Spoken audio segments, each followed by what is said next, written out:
ऐतिहासिक व्यक्तित्व अक्सर बहुआयामी होते हैं। वे भी हमारी तरह ही जटिल इंसान हैं, जिनमें अच्छे और बुरे दोनों गुण थे।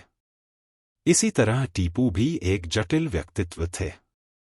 एक तरफ वे व्यापार और वाणिज्य के संरक्षक थे, जिसने मैसूर और उनके द्वारा जीते गए स्थानों की अर्थव्यवस्था में सुधार किया, और एक सुधारक थे जिन्होंने बेहतरीन बुनियादी ढांचा बनाया। वे एक सैन्य प्रतिभा थे, जिन्होंने रॉकेट आर्टिलरी में नवाचार किए। नासा मुख्यालय में अंग्रेजों के खिलाफ रॉकेट दागते उनके सैनिकों की एक पेंटिंग देखी जा सकती है। उनकी सैन्य रणनीति और रणनीतियों का अध्ययन आज भी दुनिया भर के विभिन्न सैन्य स्कूलों में किया जाता है। अंग्रेज उन्हें एशिया के सबसे खूंखार जनरलों के रूप में देखते थे, लेकिन वे निश्चित रूप से स्वतंत्रता सेनानी नहीं थे। उन्होंने अंग्रेजों से सत्ता के लिए लड़ाई लड़ी, न कि स्वतंत्रता के लिए। दूसरी तरफ आज दक्षिणपंथी हिंदू उन्हें एक हिंदू विरोधी तानाशाह के रूप में देखते हैं, जिन्होंने हिंदुओं को मारा और मंदिरों पर हमला किया। सही है, वह एक तानाशाह था। उसने मंदिरों पर हमला किया और कई हिंदुओं को मार डाला और उनका धर्म परिवर्तन किया। लेकिन वह धार्मिक कट्टरपंथी नहीं था। उसने ये सभी अत्याचार राजनीतिक कारणों से किए, धर्म पर हमला करने के लिए नहीं। उस समय मंदिर केवल पूजा स्थल ही नहीं थे, बल्कि वे एक आर्थिक और राजनीतिक संस्थान भी थे, जहां वे बैंकों की तरह काम करते थे और स्थानीय शासकों के लिए वैधता के प्रतीक थे। वह भी उसने सभी मंदिरों पर हमला नहीं किया, केवल उन्हीं मंदिरों पर हमला किया जो राजनीतिक महत्व के थे। दूसरी ओर मराठों द्वारा हमला किए जाने के बाद उसने श्रृंगेरी मठ को धन दान किया और शिवलिंग भेंट किए। और उसका दाहिना हाथ पूर्णिया नामक एक ब्राह्मण था।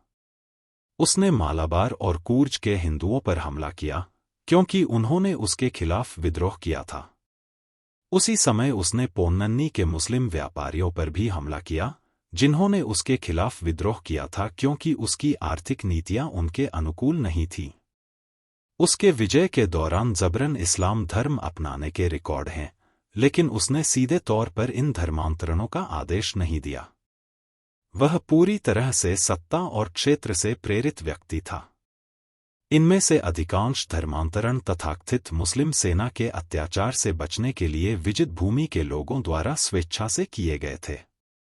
उनके अधीन सेनापतियों ने धर्म परिवर्तन अवश्य किया होगा, लेकिन यह शत्रुओं के मनोबल को कमजोर करने और उन्हें अपमानित करने के लिए किया गया था, न कि धर्म के प्रसार के इरादे से।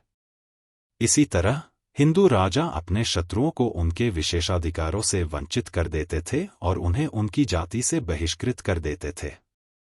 उस समय युद्ध और विजय इसी तरह हुआ करते थे, जब सत्ता और हिंसा साथ साथ चलते थे और कोई जिनेवा कन्वेंशन नहीं था।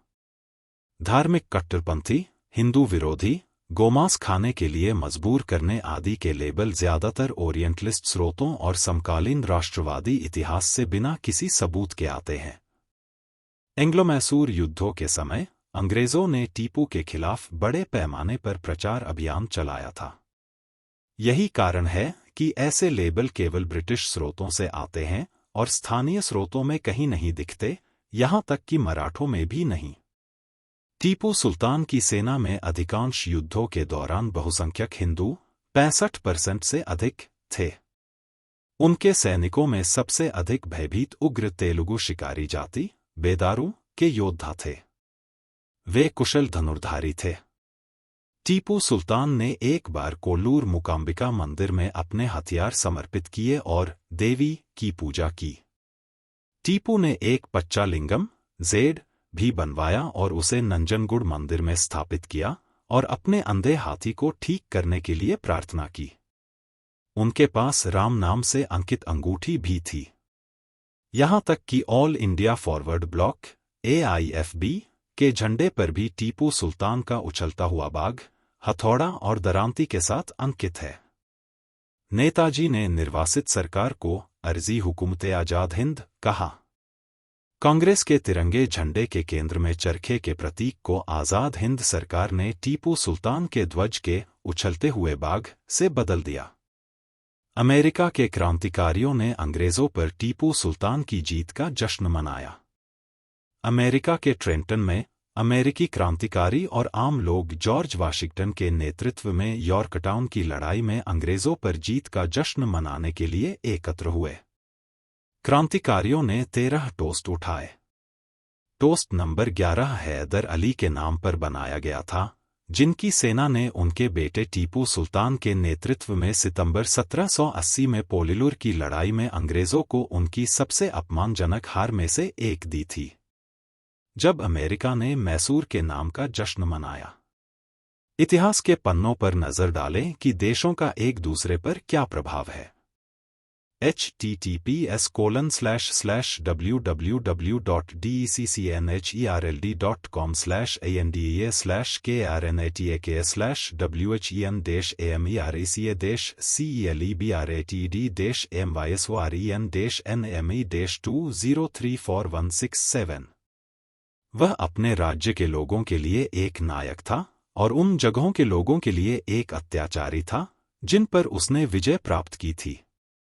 मराठा, चोल और मौर्य भी ऐसे ही थे। गिरीश कर्नाड ने एक बार कहा था, टीपू सुल्तान को मराठा राजा छत्रपति शिवाजी के समान दर्जा प्राप्त होता अगर वह हिंदू होते और मुसलमान नहीं होते। दुर्भाग्य से हम इतिहास का अध्ययन बहुत ही काले और सफेद दृष्टिकोण से करते हैं कि हम ऐतिहासिक व्यक्तियों को या तो शैतान बना देते हैं या फिर उन्हें रोमांटिक बना देते हैं।